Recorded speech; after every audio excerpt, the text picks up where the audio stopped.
Hey guys, how's it going? Welcome back to the channel and welcome to another tutorial video. And today I'm going to be teaching the greatest trick known to Agent man. 1 in The position. vanishing custard I can hear the trick target. Has been around for more than 2 million I'm going years, in. and today I'm going to expose the secret.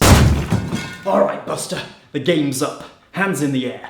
What the hell is going on? Who are you? The name is Bounty Hunter Booth, and I'm here to protect the magic industry from thieving scum like you. Now be honest, is that magic trick you're teaching really yours?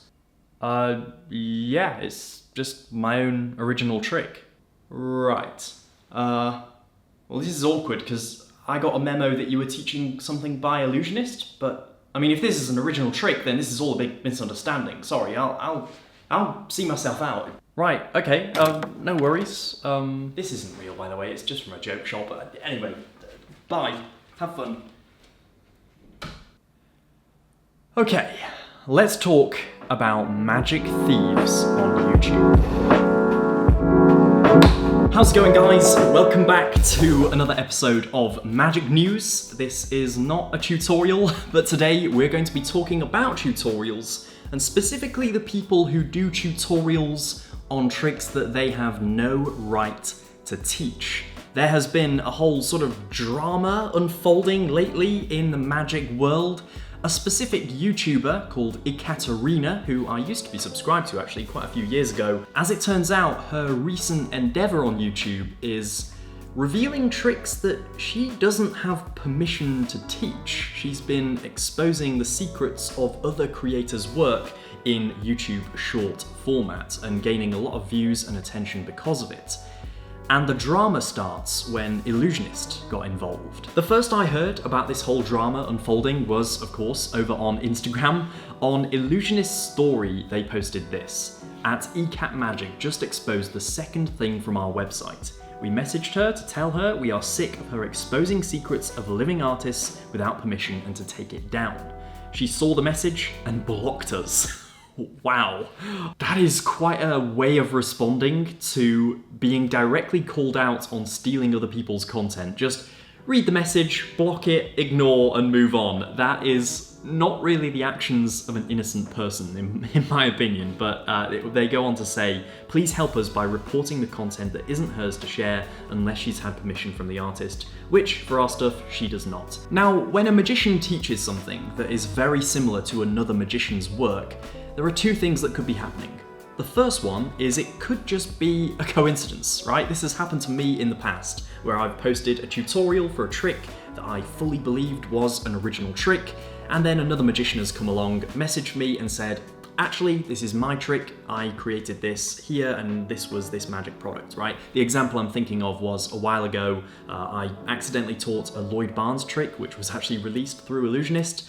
I had no idea about this product, I did not know it existed, and I apologised. Obviously it was just a coincidence, and I took the video down because it was an honest mistake. But the second thing that could be happening is a lot more sinister, and that is that the magician teaching the thing knows full well that this method belongs to another magician, and they're teaching it anyway.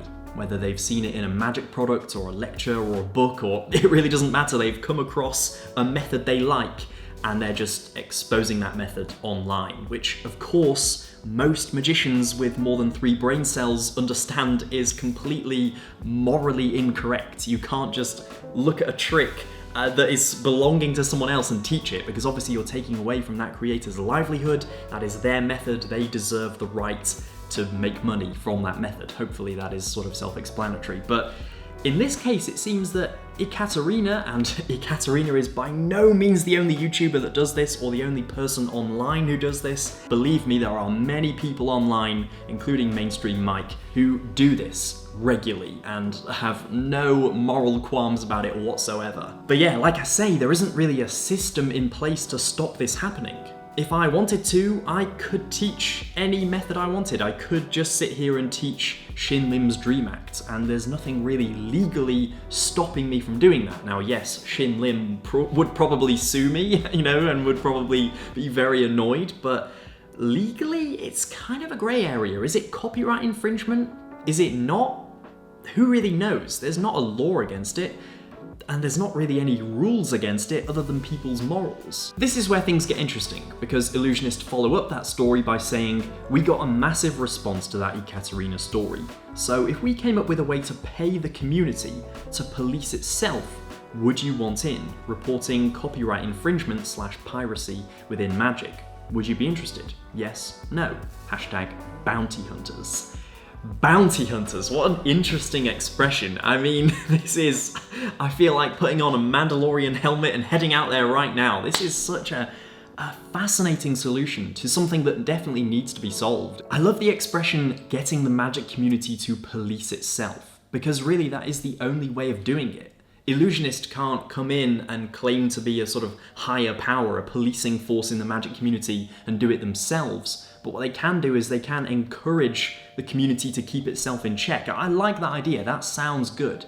My issue is I just don't see it working in the long term. I just don't understand how this can sort of maintain. It's a fun idea at the moment and I think it works on a short-term basis, but for how long are they actually going to do this? I really don't know. At the moment it seems like it's getting Illusionist some really good publicity and it's promoting good morals. Yes, those are both good things, but I just don't know how long it can last. Then they follow up with, it's working, #bounty hunters. This video is no longer available due to a copyright claim by Illusionist. The first bounty has been served, $50 to Henry Ferris for his takedown of someone ripping off Cut by @BaconFire. Easy money, $50, just straight into someone's PayPal account for reporting a video teaching someone else's method. Okay, I guess that's one way of doing it. I mean, that's really just straight into the point. I mean, you can see from this story the number of videos that were being taken down on that first day by bounty hunters being paid to report this infringing content. Now, this is where it all becomes a bit grey, because the actual content, the actual video content, if we're taking it just literally at face value, isn't infringing copyright. Right? Like this video right here is original because I'm filming it, I'm editing it, the music I have rights to, you know, everything in the video is mine. But then if I start explaining someone else's method, the video, the actual video, still isn't infringing copyright legally. It is my content. But then if you start to explain a method, does that legally become copyright infringement? Technically it isn't, but morally, of course it is. It's just not as black and white as it is in other art forms, like music. You know, if I were to sit here and play Hey Jude by the Beatles on my guitar, yes, that would be copyright infringement. I don't have the rights to play that song. But with Magic, Magic isn't like music. There's not notes and chords written down. There's not any of that sort of rigidity. Again, such a grey area. I think it's a great idea. I'm just not sure if it's actually allowed. Like, that's such a weird thing to say, but I feel like it needs saying. They follow up specifically about the Ekaterina situation. To answer everyone's questions, Ekaterina has taught Ring Through Finger, which is from @TheCleanHands download Divorce, and Balance Palm, which is actually a routine called The Grey Vanish by @HeIsWolf. I'm sure there are others she's taught without permission, but we're blocked so we can't see now. Again, why? Why would Ekaterina block them? And to clarify, teaching magic on social media is fine if it's your trick, public domain, or you have permission from the artist. I've done all three of those. Of course, I've taught my own original tricks, I've taught public domain tricks, but I've actually also taught tricks that do belong to another creator, but I've got the permission of that creator. So you might remember a video ages ago called Fabian's Control that I taught. It was a little card switch control thing I invented playing around with a deck of cards, and turns out a colour change already existed by a brilliant magician who I got in contact with and said, look, my card switch is kind of similar to your colour change, can I still teach it with your permission? And they very kindly said yes. So that's okay. If Ekaterina was teaching other people's methods with their permission, that is absolutely fine. And that is something that is really good. It's really good to seek those methods out and get the right permission. Now, of course, if the creator says no, then you can't do it. But that's not what's happening. She's not asking anyone. She's just taking without asking, which in the real world is theft, right? I think because it's online, sometimes people forget that it is theft. Like, the equivalent would be walking into a bookshop, taking a book off the shelf and just publishing it as your own, which obviously would be wrong. Now, of course, Illusionist being Illusionist, in 2023 AD, they have written a blog post about this very situation, which sort of clears up some of the extra details. I'm not going to go through the whole thing because it does sort of repeat what I've already covered, but there's some interesting points within this. The sad reality is the fastest way to gain likes and subscribers online is exposing magic or showing your ass. Mix magic exposure with a pretty girl and you've got jet fuel for your fame fire. Really interesting that they sort of bring up the fact that she's female, which is not something that I'd considered, and I don't think it's particularly relevant. They mention it here in big letters, but then they pretty much ignore it for the rest of the blog post, and I'm not really sure how much that actually plays into it, but worth mentioning because they've put it in big letters on their blog post. I just think it's a bit of a strange point. They do go on to clarify, although Ekaterina's content is all tasteful, glad they cleared that up, it's clear to see the first part is the playbook. Expose secrets to build an audience, then sell that huge audience on her playing cards. Interesting point. And that is true because creators don't make that much money from YouTube Shorts compared to videos that get the same number of views. You hardly get paid for YouTube Shorts. Even if they go big, the money just isn't there compared to videos. So it will definitely be selling the products, selling the merch, whatever she's sort of using in the videos, be it her own playing cards or whatever, that will be the money spinner. This is where they go on to explain the bounty hunter system. A bounty hunter is a private agent who captures criminals for a commission or bounty.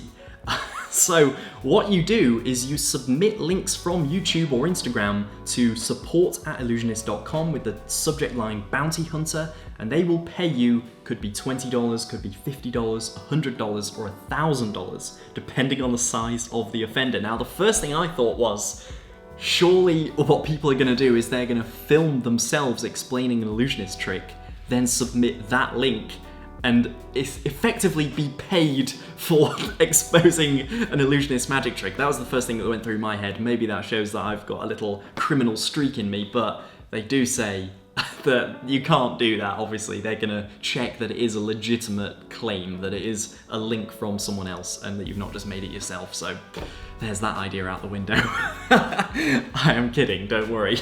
So, just before I wrap this video up, some final thoughts. I really like this idea. I think it's really, really good.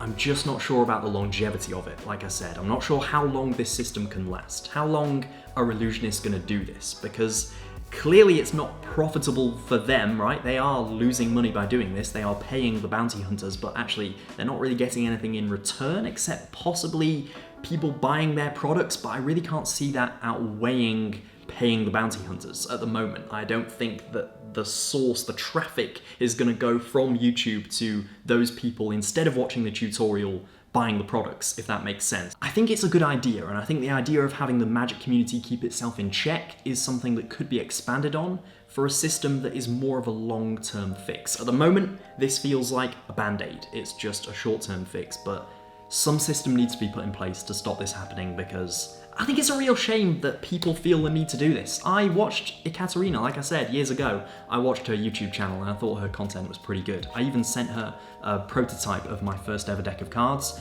which she actually spilt a drink on in the review. She knocked a drink over purely by accident, but it was quite funny, and just soaked that deck of cards, which is technically worth £1 million, so yeah, her loss. But anyway, there we go. That is this video. I really hope you enjoyed this one. If you did, make sure to hit the thumbs up button down below. It really does help me out. Make sure to leave a like before you leave the video. And while you're down there, make sure to subscribe as well and join the more than 20,000 of you that are subscribed. That is mad. Thank you so much for all your support. And if you want to support me even further, you can join the Magician Club. You can head to themagician.club. It's $5 a month to join, and for that you get access to a growing library of magic, my most powerful material, the stuff that I perform at gigs, that is on the Magician Club, and there's something very, very exciting coming to the Magician Club. I'm not gonna say any more, but the Mark Deck Masterclass is currently up on there. That's an hour-and-a-half plus of magic teaching just on Mark Decks. That's on the $5 tier, along with a load of other stuff. And if you're still watching, I have an Amazon affiliate link I'll leave down in the description as well, and if ever you're gonna buy anything from Amazon, head to the description of any of my recent YouTube videos. There'll be an Amazon affiliate link, and it means I get a small kickback, a little commission at no extra cost to you. But all of those things are completely optional. Watching the videos is enough. I'll shut up now. Thank you for watching, and I'll see you in the next one. Take care.